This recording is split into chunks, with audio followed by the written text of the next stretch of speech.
Iba yung pagtugon sa inflation, taas sahod at mas marami pang ayuda. Ilan lang yan sa mga nais marinig ng ating mga kababayan sa ikatlong sona ni Pangulong Ferdinand R. Marcos Jr. sa Lunes. Ang mga kongresista tiniyak naman ang kanilang buong suporta sa administrasyon. Si Mela Las Moras sa Sentro ng Balita, live. Aljo, iba't iba ang pulso ng ating mga kababayan kung ano nga ba ang dapat mapasama sa magiging ikatlong sona ni Pangulong Ferdinand R. Marcos Jr. Dito sa Kamara, inaabangan na rin ng mga kongresista ang magiging talumpati ng Pangulo. Sa darating na ikatlong State of the Nation address ni Pangulong Ferdinand R. Marcos Jr. sa Lunes, ano ang nais mong marinig? Sana po yung sa pagtaas po ng sahod sa mga empleyado. Parang kulang pa kasi parang dito sa Pilipinas po kasi parang tumataas na po yung cost of living natin. Ayuda, yung pangbigay ng mga ng bigas or grocery. Yun, pera, kahit paano, dagdag naman ang pambili ng mga kailangan. Tuwing sona, karaniwan na kasing naguulat ang presidente ng mga nakamit na ng kanyang administrasyon, gayon din ang mga plano pa nila o mga bagong programa para sa bansa. Sa isang press conference ngayong araw, ibinahagi rin ng Center for Women's Resources ang mga nais mabigyang pansin ng mga kababaihan sa sona ng presidente base sa isang survey na kanilang isinagawa sa Metro Manila. Yung una po, yung pag-create po ng trabaho at yung kabuhayan ng mga tao.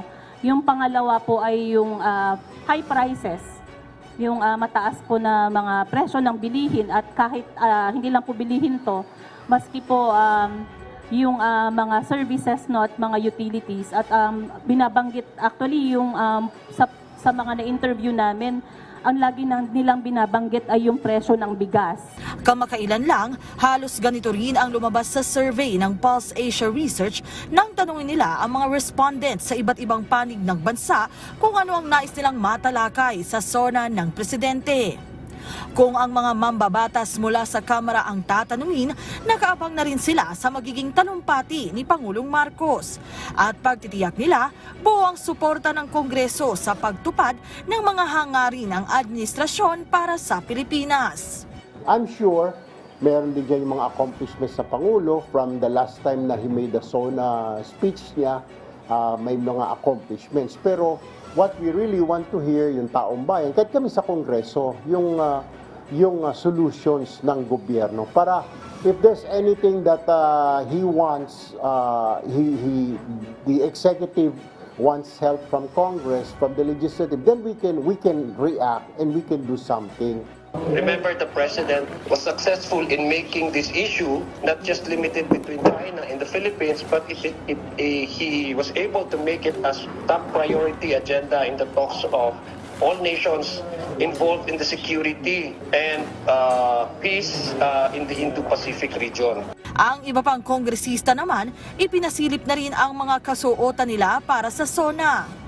Si House Deputy Minority Leader Franz Castro, handa na ang terno na may disenyong pamilya na kumakain bilang simbolo ng panawagan niya para sa kapakanan ng mga manggagawang Pilipino.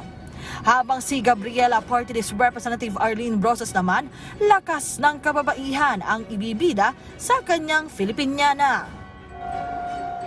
Aljo, sa mga punto ito ay narito nga tayo sa Batasang Pambansa hinggil nga sa mga talagang latest preparations para sa State of the Nation address ni Pangulong Marcos.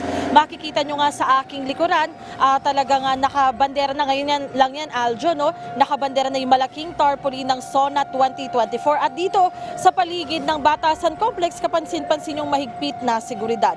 Aljo? Alright, maraming salamat Mela Las Moras.